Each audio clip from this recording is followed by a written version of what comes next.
Hello, guys. Reed here again. Back today for another episode. In this discussion, we're going to be talking about narcissism as a network.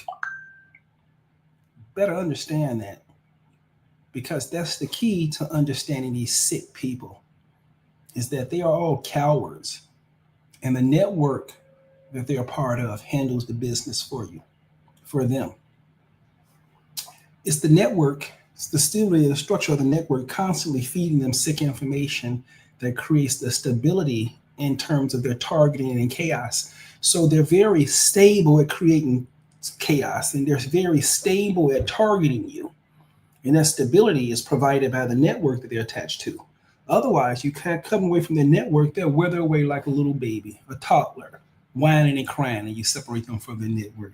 They won't tolerate it for a microsecond. They even would target you if you even threaten perceived abandonment. So if you even threaten them that you're connecting from the network, oh man, that's the worst thing you can do to a narc. You won't be able to get back to your clique. These people are stupid. They're dogs. I don't think you should treat them that way, you know? I work around these narcs and they're always running their mouths, spreading rumors, talking. You know, they always do that, but time's up for me. I think all the narcs I deal with understand I don't tolerate that behavior, and I do clap back. I think all you narcs who are interested in me know that. I understand you do. That's why you have such a hard time. And wait till I clap back. So we're going to talk about Tupac Shakur, right? And he and I are around the same age. He died around 25 when I was in medical school. Specifically, I was in Lima, Peru, in a dance club, probably like 1 a.m, when on the news, Tupac Shakur had been murdered.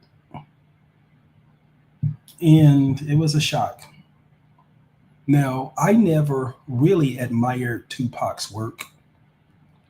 I read the generation of writers before him that he read, and he simply reiterated the stuff that they already came up with. And he didn't do anything individual. And he didn't do anything new, and there was nothing innovative. He simply carried that message of liberation into the rap space. And so the message was just reintroduced to a newer generation, and they experienced it as a new thought, and they believed that it came from him, Tupac, but it didn't. I'm going to offer you a different perspective of Tupac. And the reason why I included him in the series on narcissism as a network is because I want you to look at him differently. From my perspective, Tupac was one of the greatest actors that ever lived, right? And he created a role of a gangster in New York when really he went to a private school. He was talking about being a poet, not selling crack. He didn't have to deal with jail. His behaviors put him in jail. The system wasn't after him as a black man. He believed he has certain entitlements that he reached out for, and society clapped back and set the boundaries for him. That's all it did. He was one of the greatest actors of all time, but he had one fatal flaw. He would get lost into the role. He would get lost into the character. And he decided to focus his creative, artistic efforts in rap music, and he created this character. This character was very effective, but he lost sight of the fact that he's an artist playing a character. And his fatal flaw was he believed he was the character. I think his name was Sanuka, something like Ashur. I forgot his name, or whatever it is, I don't care. But it wasn't really Tupac's his middle name. But he believed the character. He began to look at the world through the eyes of the fictitious character. And every time he engaged with the world that way, he experienced what we call duality, meaning If you put something out there in the world, it's going to remove it, and there's going to be nothing else left you around. And so that's what he did. From his higher self, he was an actor. He created a role, a character that takes him from his highest consciousness level down to the lowest one. And then he began to engage with the world at the lowest, at the level of his lower self. So his lower self became the major reality, not his higher self that was the actor. And as he abandoned his profession as an artist and became entombed within the role of Tupac, he began to engage in the world that way, and the world withdrew everything, and the world removed him for that behavior, for those mistakes. Actors should not hang around real gangsters, and that's what Diddy and all these people are. I mean, Diddy's father was a drug addict, and I believe his mother was murdered, something like some bad situation. You know, Diddy long-standing history of giving the gun to his girl, and his girl bring the gun into the party. You know, Tupac was in a private school, learning how to dance and sing and poetry. This isn't that world. These are two different societies. And he pretended he was a gangster and went into the real gangster world. And what happened? He got the attention of a real gangster, Diddy. And look at what Diddy did. Look at Diddy's woman. His woman, he beats his woman in public. Look at that awful stuff. Back page, male escorts for his woman habitually for every weekend for like decades, over a decade. Man, that's some serious work. Dude put some work, and that's just on his woman. That's the side. That's not even his wife. That's his side piece. Been working like that. You know, so these are real characters. And Tupac was an actor dealing with some serious sociopathic people. He believed in all the sayings of the streets, like we bros, like we went together. East Coast, West Coast, let's go ahead and battle. Our side gonna battle your side and everything. But this only works like that in the movies and in social media and in the videos. It doesn't work like that in real life. In real life, they don't get together in one location and posture and argue. I like that back and forth. And you have some climactic battles according to rules or things like that. No, they sneak up behind you when you're not waiting and shoot you in the back of the head and they run off. That's how it's done in the streets. But Tupac was not from the streets. He was from middle class Black America. And middle class Black America have no understanding of what happens in the streets. There are two different cultures. So he's going to create a persona of a gangster, come down there all bellicose, grandiose, overly expansive, elevated self-esteem, restless, agitated, talkative, authoritative. And you're going to talk to those people at the bottom like that? And they killed him for it. And what do? After his death, they all got back together and started making billions. Yep. The people who said, you my boy, at the end of it, said, I ain't had nothing to do with that. It's his problem. That's the sad reality of dealing with people under consciousness that's so low. They're so low on the consciousness level that it's simply survival of the fittest. There's no loyalty amongst thieves. And when you listen to Tupac talk, you all hear say him, a man's supposed to do this and you're supposed to do that. Man, you just listen, man. Hey, man, listen. That all happens amongst lions. We fight and we kill. The man who gets up and walks away is the one who wins. Nobody's listening to your rules. I'm not going to follow no rules in the death match. It was stupid and immature of Tupac to even consider that as an option. And then he deployed that. He actually went into these situations thinking there was loyalty amongst the sociopaths that he was fighting with, or the sociopath he arrived at the fight with. It was all of those on his side that betrayed him. The people who are against him told them exactly what they were going to do. And that's what happens in the streets. It happens in Chicago. It happens in New York. It happens in California, everywhere. It's just like social media out here. And let me explain what I mean. I saw this one YouTuber, a little white boy, like 13 years old and everything, little frail white boy. He had a really big, nice chain on. Chain cost a lot of money. And he had this really big security guy. Guy must have been 6'6", big guy, man, 400 pounds. And the guy, walking, the contrast between these two walking together was amazing. You would have thought that this kid had some real protection. Well, anyway, some real goons saw that he was streaming and wanted a chain. So they pulled out the guns and they went on his stream and took his chain, right? And after they left, he looked at his security guard and be like, "Whoa, they just took my chain. What are you doing? What are you doing?" And the security guard looked at him, looked back at him like, what do you mean? They had guns. They had guns, man. I'm a social media. I'm a social media security. And social media isn't real, but I'm not going to get involved in your gun battle.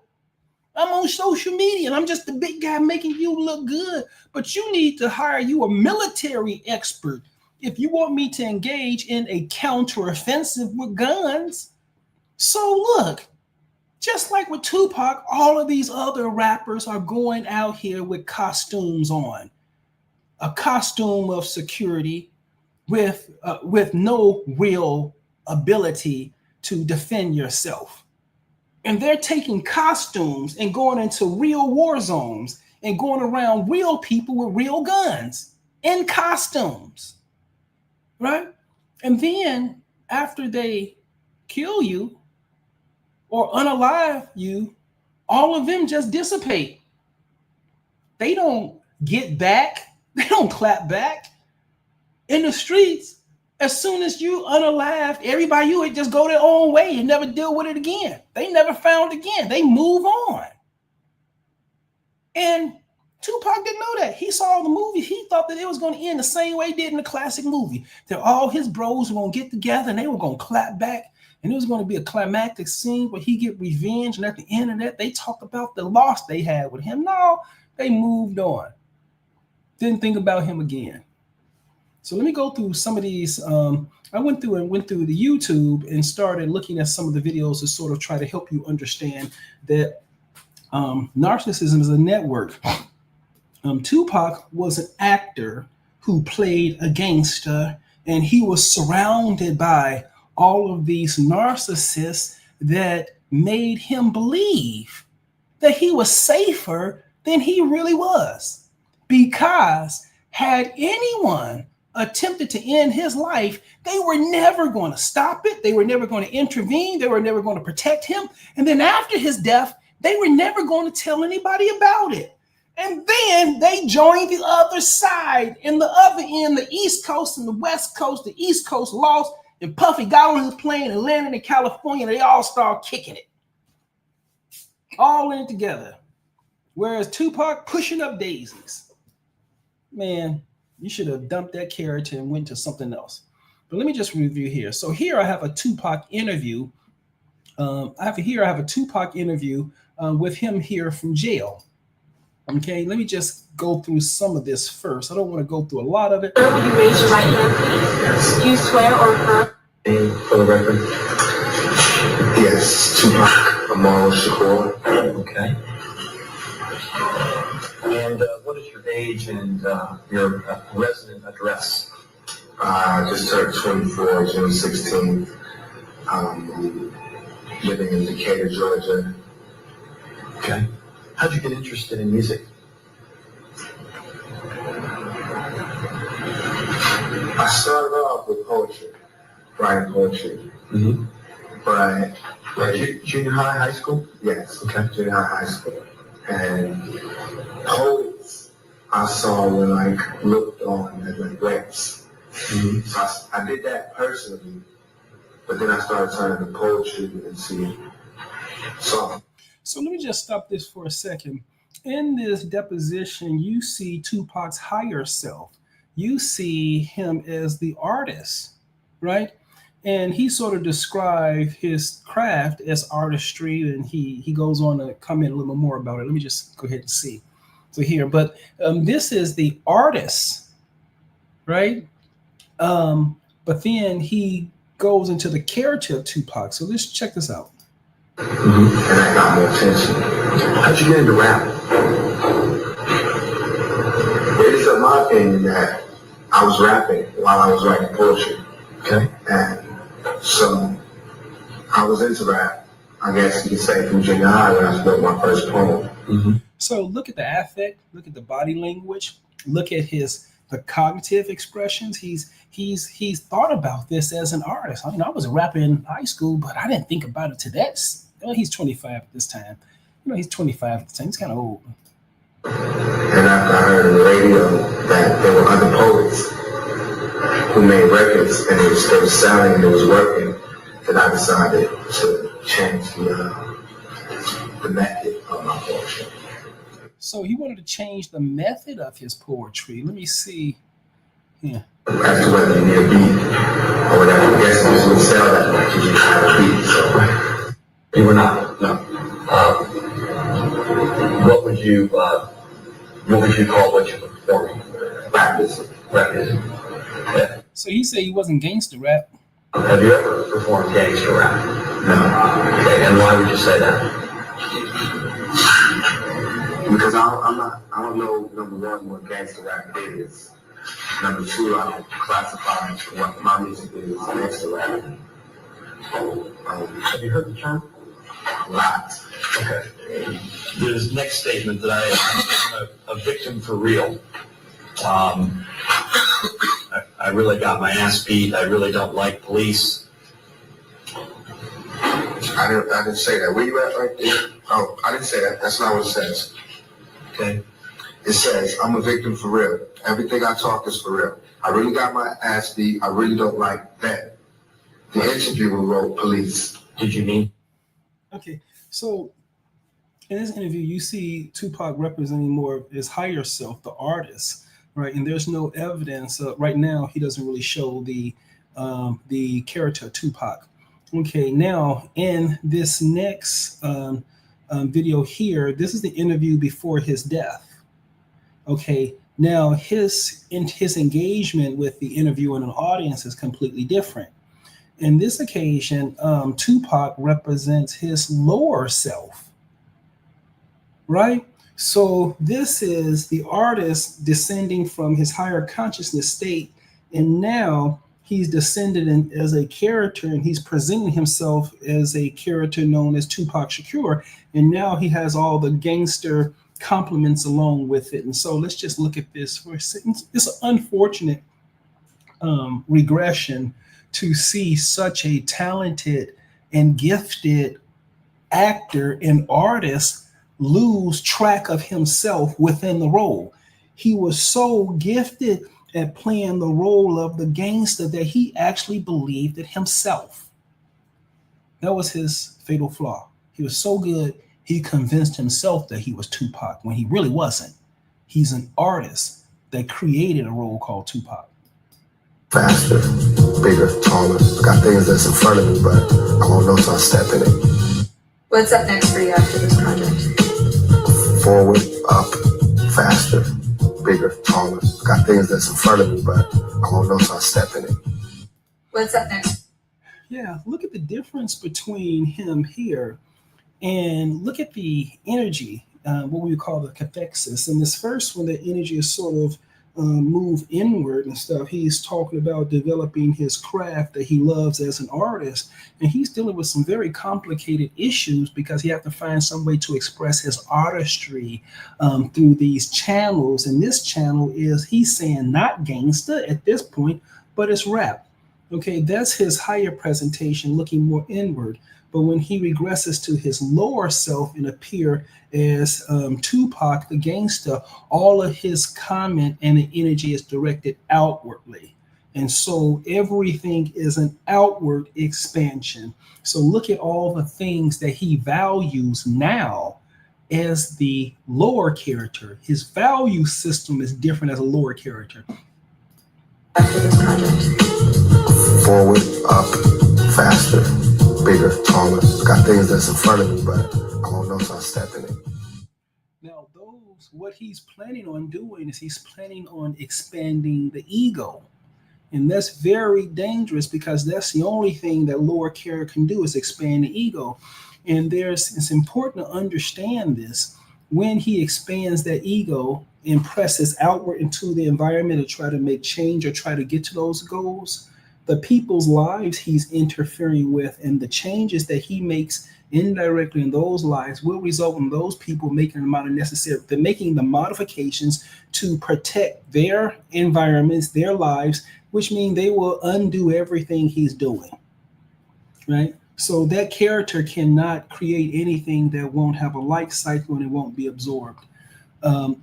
So it's unfortunate to see him in this situation like this. Somehow he regressed even further. And I think this regression is because he started to believe he was the character Tupac, not the artist who created Tupac. Now here is the East Coast, West Coast beef. Now this brings along two more people, Suge Knight and Puffy, in the story. Right? In this case, Tupac believes him and Suge are good friends, right? Buddies. And he's been accusing Puffy of trying to kill him. And so all of it, of trying to kill him. And also, all of it comes to, my timing may be off on some of these things, because, I put this all together on YouTube. So I'm not an investigative journalist. So don't match up, then you didn't pay anything for this. Just give me a like and move on if you don't like. Give me a like and move on if you don't like. If it don't match up. If none of this matches up, if none of this matches up, if the timelines are all just, hey, you got a good story, okay? But don't go back and watch my timelines. I ain't think about that. It's too much to do it like that. I'm trying to explain the concept to you. Okay, so here's the Source Award. East Coast, which is New York, which is Biggie and Puffy and Lil' Kim, all that. And then we got West Coast, which is Dr. Dre, Snoop, Suge, and now, and remember, Tupac was over in New York, right? Tupac thought Puffy was killing him, so Tupac went to California and got together with Suge Knight. And so now Tupac is displaced from Suge Knight, displaced from New York, and now in California with this grandiose, this huge East Coast, West Coast thing. Now, both of them were at the Source Awards in 1995. And apparently the people from the West Coast came to the East Coast and the audience didn't like them, right? And Suge Knight confronts Diddy. Okay.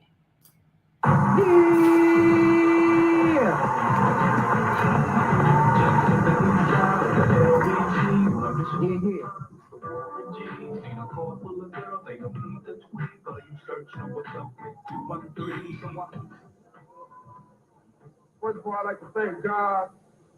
Well, first of all, Suge don't like the fact that Diddy is all up in the videos when he's supposed to be the executive producer. He's the artist all up in the man's video. Well, this is what he's gonna talk about. First of all, I'd like to thank my whole entire Defo family on both sides, you know what I'm saying? I'd like to tell Tupac keep his guards up. We ride with him. Now, notice this. After Tupac was shot in New York, he thought that Diddy did it. And so Tupac went to California and joined Death Row because Suge and that team could provide him protection from the narcissistic network that was trying to kill Tupac in New York, and nobody would say anything about it. So Tupac was thinking, somebody trying to kill me and nobody's telling me anything. And so he went to New York to another sociopathic network that he believes are actually friends. Look at this. And one other thing I'd like to say, any artists out there want to be an artist and want to stay a star, don't have to worry about the executive producer trying to be all in the video, all on the record, dancing. Yeah. Come to Death Row. Yeah, go Death Row. Yeah, boy. And then look, Snoop in the audience. Like Anna? Anyway, I think that was it. Okay. Okay. Now, Tupac gets shot. He got shot. He don't know who it is. Here's a video I found sort of after the shooting. It said Tupac said this years ago that Diddy set up that shooting at the studio in New York. Now, Tupac says something interesting. He said that when they shot me, nobody knew anything, even though everybody was there. But then he said, like 2 years later, when Biggie and Diddy had a chance to look at to address the situation, now everybody started talking and everybody started giving information. He's saying, well, when I got shot, nobody spoke up for me. But then when 2 years later, when they, the ones who I believe shot me, when they are willing to talk about it, now everybody's talking about it. And this is what he's saying now. So he's sensing that there's a network of people around him who won't tell anything. And he's sensing that if someone wanted to target him and harm him, that nobody's going to say anything. So listen to this video and get your opinion, okay?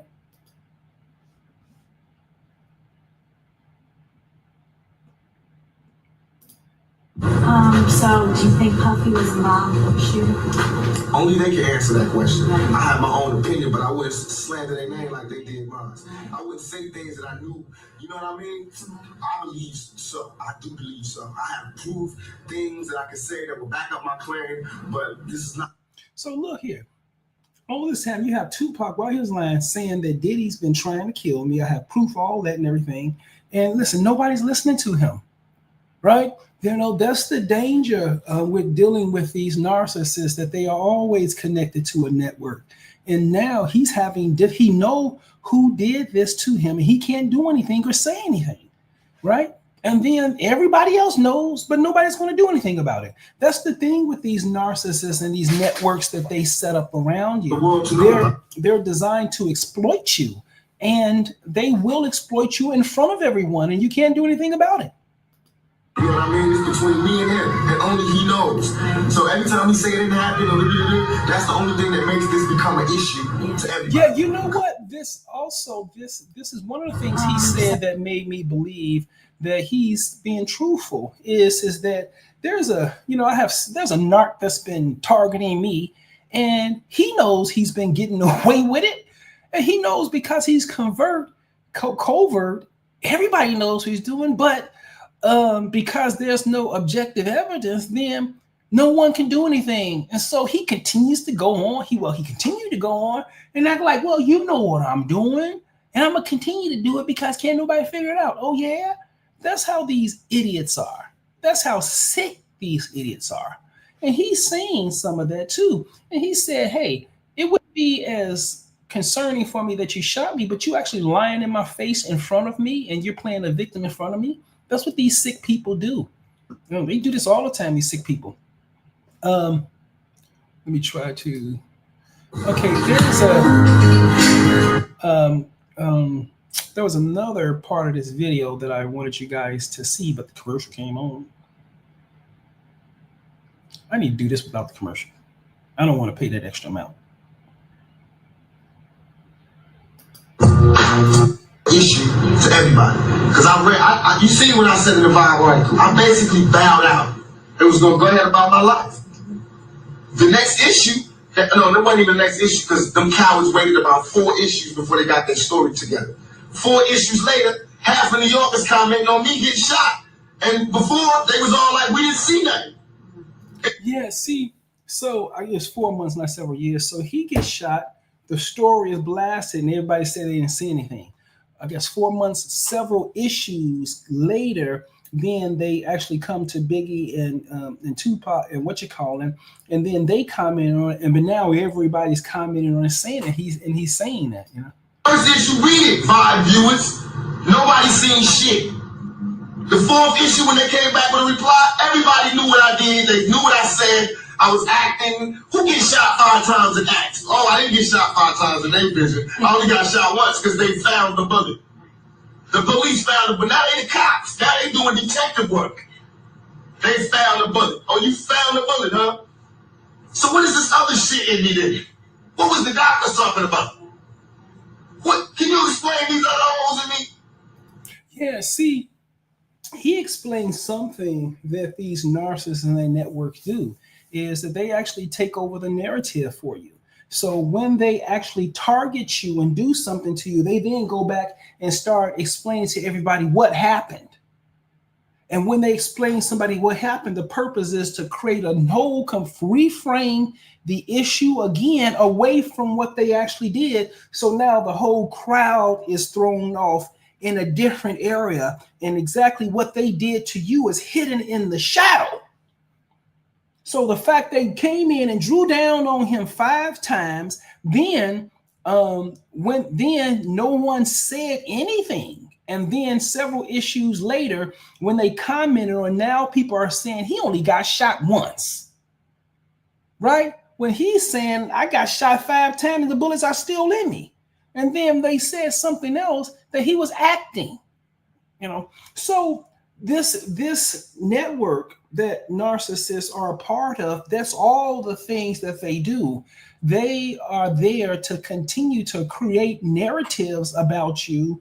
And then once they create a framework about you, and that is that this was acting or he only got shot once, then everybody's able to make lies on top of their framework, and it'll be impossible for the victim to prove those lies, right? Because they're based upon the fabrication themselves. You have to prove the fabrication false first. But how are you going to convince all that people that everything that they just been groomed to be is wrong? It's just not going to happen. It's a one-way process. And after you're in those situations, the only thing you can do is just never have contact with anyone involved with that ever. No contact ever. And hopefully the thing will burn out after 3 decades. But he described the behavior of the networks and how they actively target victims, interfere with investigations. And so all of these people will definitely go to all of the people when they interview people at the beginning when he first got shot, no one would say anything, and they were lying, saying that this and that. But however, when Diddy and Biggie was able to respond, then all of the comments were simply the gaslighters. And so these were simply the flying monkeys who were closely attached to Biggie and Diddy, and were out there establishing a narrative that would interfere with his reality of him getting justice. They'll prevent him from getting justice. This is a huge part of the hood and the communities, and this is for narcissists, psychopaths, and sociopaths. Their tight control of the community is based upon the ability of these narcissistic networks to reframe who you are to law enforcement, to courts, and they have enough people, and they do it. They keep you hidden enough to be able to communicate with all thme people behind your back while you're even going through an investigation. You won't even know that they're in the background actually steering the investigation. Let me go back to this. I like your gunpowder all over me. That insulted my intelligence. So yes, I did say Thug Life was dead. Yes, I bowed out, all of that. But when they said that, they breathed new life in me. And Thug Life not only became a rap group, but it became a way of life for life for me. Because they disrespected me, my name, my family, what I had been through. They said that I couldn't be in pain. I could not feel, I could not be hurt. In my moment of pain, when I was shot 5 times in jail for a crime I didn't commit, while every other black person, whoever they was fucking babies in the ass or killing bitches and cutting them in 50 pieces, these niggas got support. I go to jail for a crime everybody know I did not commit, get shot 5 times, and I'm getting raped in jail, wompy. They just say anything to assassinate my character. What that showed me, remember this lack of a conscience when I come out.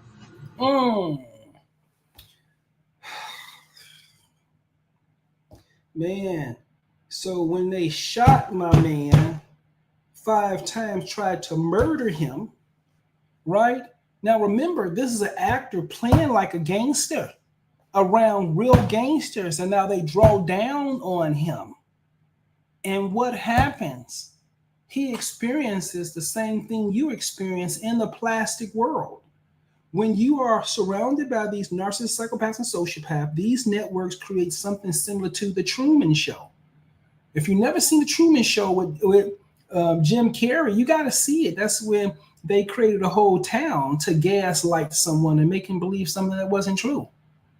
In this case, he started to understand when you descend down from that high consciousness level all the way down to the bottom, none of the people behave according to the people at the higher spectrum.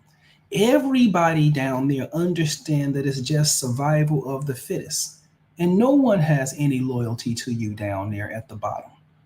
And unfortunately, he was traumatized by this event so much that from here, he seems to have abandoned his higher self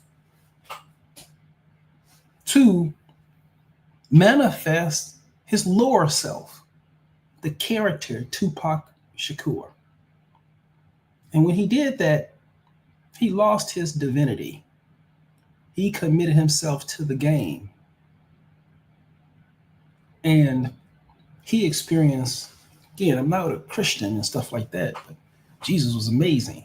He knew narcissists, psychopaths, and sociopaths. He was very clear about understanding them. He did what Jesus told him not to do. He said, let's go back to the story, the climactic story with Jesus and Satan on the mountain. Satan tells Jesus, I'll give you everything you see before you. I mean, everything, all the kings of the world are to be with you. Everything, all you have to do is bow down to my feet. That's all you have to do. And what did Jesus say? Get behind me, meaning shut up. Don't even entertain it, don't even think about it or anything like that. That's what Tupac should have done. If Tupac presented himself as an artist and the Shakur was just a gangster modality to express his poetry, then when they attempted to end his life and he survived, then he should have just left. He should have just, that should have been the last time he manifested a character. But when he didn't, then he's dedicated to this. I mean, he's dedicated to his lower self. He's dedicated to duality, and now he's dedicated to karma. This right here was the end of Tupac, because he only lived at his lower self, and he did not survive in the game of survival of the fittest, when you are the only one aware that you're around a bunch of sociopaths and nobody really cares for you. Now, here's a video like after this one, and look at the content of what he says now. Look how he regressed. Up real bad. 2 times they wicked at 90s, and you drinking and smoking weed all the time. We hot till I die, you know what I'm saying? We ain't stopping. Smoking blood, pumping pump. And then look at the people he's around, right? The whole scene is becoming more primitive. Look at this dude. Man, at this part, Tupac's a multi-millionaire. I mean, look, you know. He's a multi-millionaire. What's happening there? You know, but it's an indication of his regression. And then his poetry, the quality of his work declined significantly, that I would even call it poetry. He had the hit 'em up, which was a dishy hit, but it was also a public announcement of his avatar and how much he was committed to destruction. So look at this. I don't even want to pronounce some of the stuff, but you look at this: sucker, I ain't no mother, friends. This is why. This hit 'em up. Look. First of all, forget your woman and the clique you claim. West Side, when we ride, coming equipped with game. You claim to be a player, but I made love to your wife. We bust on bad boys. You Negroes got it for life, messed up for life. And then look. Plus Puffy trying to see me. I mean, he's trying to kill me. Weak hearts I rip. And here's the other one. Biggie Smalls and Junior Samophysis. Some mark as those. We keep on coming while you running for your jewels. Steady gunning, keep you busting at the fools. You know the rules. Okay. Now, then he goes on to do something that poets don't do. He began to openly threatening people's lives over radio waves. And when he did that, that message was just magnified all over the world. And when he pushed that content that he was going to harm people out there into the world, I believe he came into this category when Jesus said, when they said, hey, you live by the sword, you die by the sword. He pushed out everywhere, and I think the environment came back and removed him from the environment. I think that this environment wasn't going to tolerate that type of behavior anymore, you know. So I think that his decline in his artistry actually led to the challenges that his avatar was having. Now let's look here.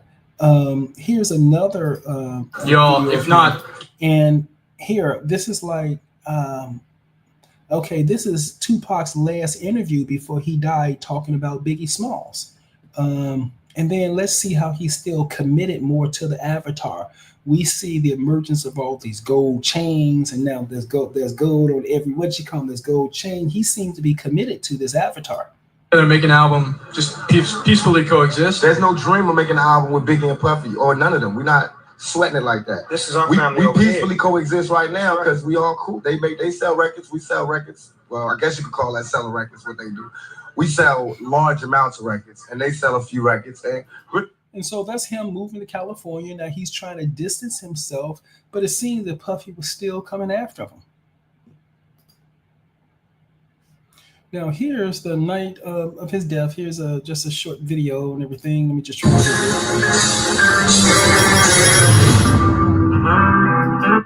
So this is like the second last photo before he's deaf, and here he is right next to Suge Knight.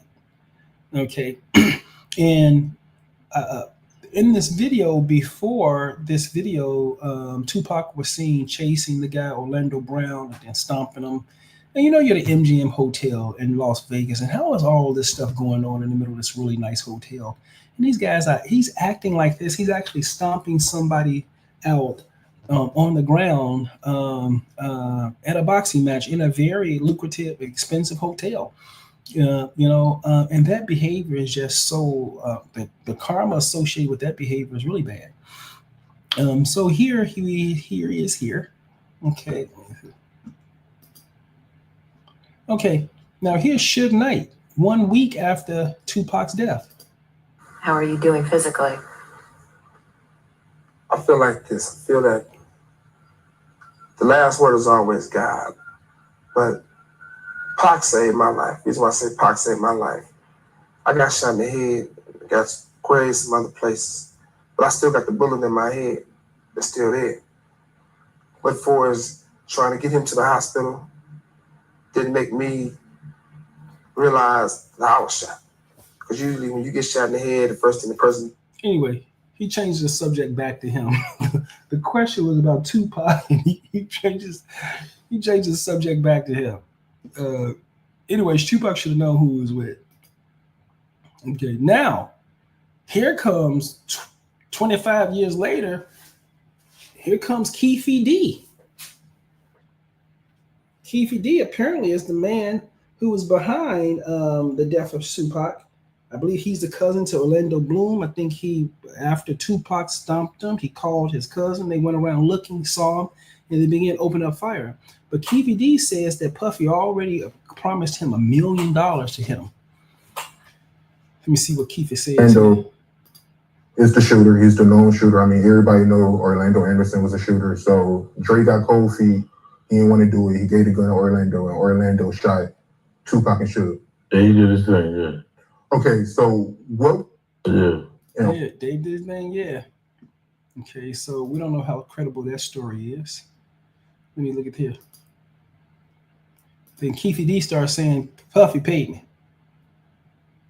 And then never gave him the money. Something like that. So in the book, you said the third day after getting back from Vegas, you guys met up with Zip in LA. At Wingstop. At Wingstop. Yeah. Not Wingstop, but Hot wings. LA hot wings. Yeah. Yeah. And I guess you said a Puffy called and said, "Was that us?" And you didn't say nothing. I didn't say nothing. Yeah, you're right. There's also, you go into the book that apparently there was supposed to be $1 million that Zip was supposed to bring back. So anything, There are three. Keefe D, who confessed to the murder and everything, confessed around the murder, to the murder, for the murder, something like that. He says there was Diddy paid $1 million, whether that's true or not, but I don't think it passed. I don't put it past him. And then look at this. This is I think the last sort of like video of Tupac, and I'm not sure it's this, but you know, it's unfortunate to see this degree of regression in him. That you know, the guy is in a shot up several times, and then his outwardly expressive to the world is like, you know, is that, you know. And it shows a artist. I mean, this is, from my perspective, this is something. It's something sad to see, but he seemed to be so gifted as an actor that he's lost all contact with his higher self because he was traumatized over that attempted murder. Over that attempted murder. And this is what he's doing here. You know, this actually is the film of when he was shot in New York, not in Chicago. I think he was shot in New York and Chicago. But look at that commitment to the lower self, which is unfortunate because I think that's actually resulted in his death. Here, okay, it still just hit him up. Okay, so I just Googled this map of consciousness right here. And I just wanted to give you an idea. I just Googled it. I just wanted to give you an idea of what was happening. And my idea, I think this reason and integrity, you know, I think that he was trying to, existing primarily in this range, and maybe have gotten up here enlightened, you know, like reverence. He had a reverence for his craft, you know, understanding, you know, so it brought him serenity, belief.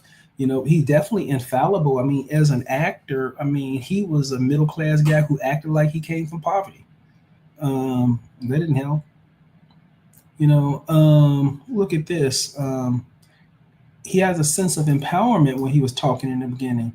You know, transcendence in the beginning. He seemed like he was going to transcend all of the problems they were having in the ghetto. Well, all the problems you were having in New York and things like that. But when he began to regress, you start to see, let's say, grief, fear, anger, pride, look, courage, right? Grief, look at all these things. Look, solely to despair. Remember, he was talking about how no one spoke up with him. Blame, humiliation. Look, writing a song that talks about killing someone else or killing their children is evil. You know, I can only imagine how those people's families and their children felt knowing that Tupac was saying that, hey, I want people to kill your father, things like that. You know, vindictive, despising, destructive, you know, elimination, everything. So he was all the way down here at the bottom, you know, so it was unfortunate to see him regress to that point. Okay. So the actor goes to, decides to develop a role as a gangster rapper, believes the role, get involved with real gangsters, get shot up, and they respond the way they're supposed to respond.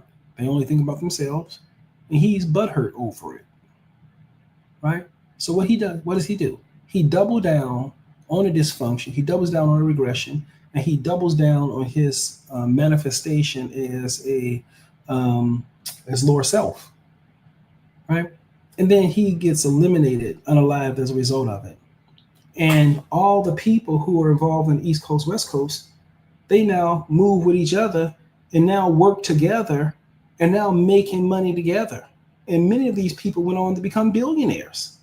So he got too caught in the role. He should have left and reinvented himself. And then everyone else just abandoned him and start hanging out with each other. And that's the same thing that happens here on the south side of Chicago and everywhere else. When they draw down on you, start having these difficulties, nobody stay around. They just move on and do other things. They don't stand around and watch you or worried about you. They join the other side.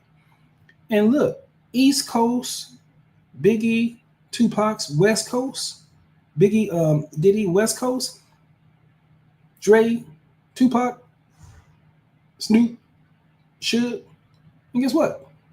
Diddy moves to California. Here we are, guys. Diddy moves to California, man.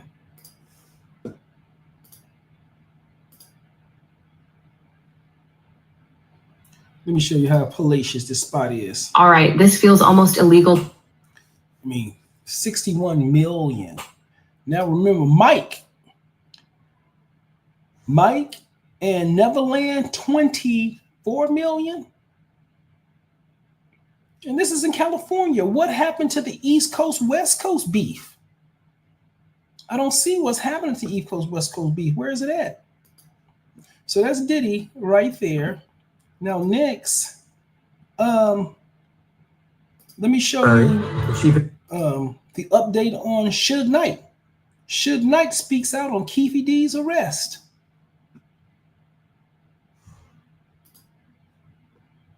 That no one ever expected to be solved is, of course, a huge step closer to being solved. The arrest in the Tupac Shakur murder 27 years later really shocked everyone last week. And we still have questions about why now, right? That the police haven't fully explained yet. Because the man who is now charged with the murder confessed in 2008 that he was involved. And has been saying it very openly in interviews that he handed the gun to a guy named Orlando Anderson, his nephew. And Keefe's story is that Orlando pulled the trigger and shot and fired the shots into the car, which Suge Knight was driving. Tupac was the passenger. Tupac was killed and Suge was hit but survived. So everyone was wondering what Suge's reaction is to there finally being an arrest in this case. You would think maybe he would be happy that parade in the trial. Tell me what your reaction is to the arrest of Keefe D. Well, surprise number one, because I didn't think Keefe D would never get arrested. Nor do I want to see him get arrested. You know, let's get. So, did you hear that? They bleeped it out. I think he said F Tupac. I don't want Keefe D to get arrested. See, Tupac believed that he was a gangster, but Suge Knight really understood that he wasn't. He was just pretending to be one. These gangsters are not they're going to sacrifice their foot soldiers first. They're not going. And what they do, they turn on a deal. Listen to them. Being straight, first and foremost, you know, me and Keefe D played on the same Pop Warner football team. Now, Suge says, me and Keefe D, he said, F Tupac, me and Keefe D go back. We played on the Pop Warner football team. Pop Warner, this is Pop Warner.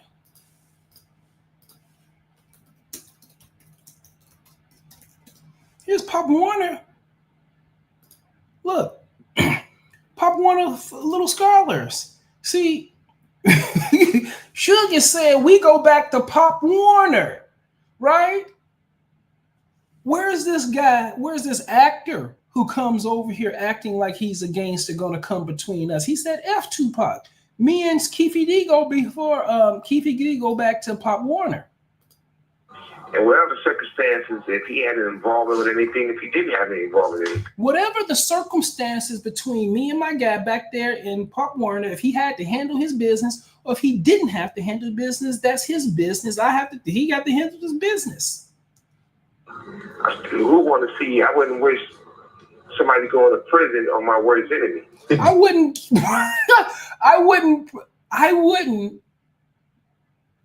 put anybody going to jail on my worst enemy, right? DA says that Keefe D was in the car with his nephew, and that presumably his nephew, according to the DA, is the one that shot Tupac, and that it was done with the full knowledge of Keefe. And then, you know, he goes on, but I think you see my point at this point is that, okay, look at the beginning. Look at the beginning when Tupac got shot and saying, hey, people don't behave the way I expect them to behave. And he continued and they killed him, right? And then his buddy who's with him that he thinks is his protector or his buddy, this guy then turns on and says, F him. I'm with him because we went to high school. We went to childhood football together, Pop Warner, together. And then he pledges his allegiance, to Keefe D, right? So here's the point of what I'm saying about this. And this whole point is about just the most brilliant actor of our time, Tupac. And the thing is that Tupac was the progenitor. He was a creator. He was originator of social media. It was Tupac's antics out there. He was fighting with the police. He was fighting just sort of like a Muhammad Ali, early Muhammad Ali figure out there. That's how he was. But this was before the internet, right? And Paris Hilton picked up the mantle and began to do the same thing, but she did it from an aristocratic perspective. And then Kim Kardashian picked it up and moved it back into an urban sort of mix between the, African-American white culture. She's basically the white woman who filled her body out for black features. And now she's sort of working the social media boundary between the both of them. But Tupac was the progenitor for that, and you look at how much of a contribution he's made to this society, but his contributions are all in the shadow because they were overtaken by his being played by the sick narcissists around him. So he was an actor of the best of all, one of the greatest of all times. And he was, in my opinion, was the creator of social media. And everyone who came behind him eventually became like billionaires. Look at everyone who's else. Dr. Dre, billionaire. Diddy, billionaire. And so I think he had a very important role in our society. And so I look at Tupac differently. The music doesn't make much sense to me. And the music doesn't seem to be helpful to anyone. I think the music going to cause problems for more people if you start to listen to that and then start to make that your reality. I think you're going to get something similar to what he was getting, and I think you want to avoid those things. Okay, and so I think that's it for now.